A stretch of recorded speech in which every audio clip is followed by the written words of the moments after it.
For more on Irma's path, we turn now to Jeff Baradelli, lead meteorologist at our West Palm Beach affiliate WPEC.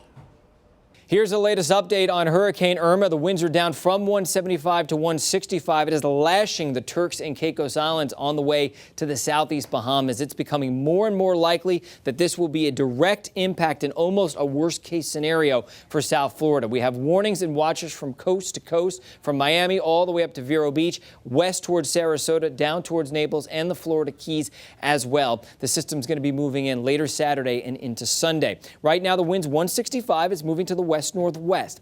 It is expected to weaken because of some wind shear, strong winds in the upper atmosphere across South Florida, and also it's going to interact with Cuba. It'll make that turn on Saturday, probably move through the Keys as a Cat 4, making landfall with winds potentially as high as 140, and then weakening as it moves up the spine of the state. Once it gets to the Treasure Coast, could have winds of 115 miles an hour or so, but that does mean most of South Florida is likely to see wind gusts over 130 miles an hour, and everybody in this cone could see hurricane force winds. The storm should continue to weaken as it moves through North Florida into the southeast, and because it's moving in that direction, it'll weaken a little faster, and also it's lessening the threat for a hurricane landfall in Savannah and Charleston.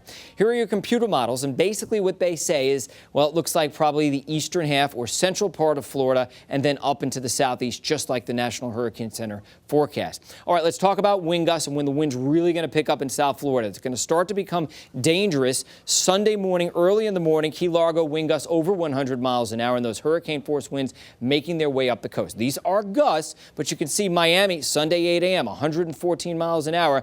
Then as we head into the afternoon, everybody from West Palm Beach down to Miami, hurricane force wind gusts. Look at that, close to 130 miles an hour in West Palm Beach.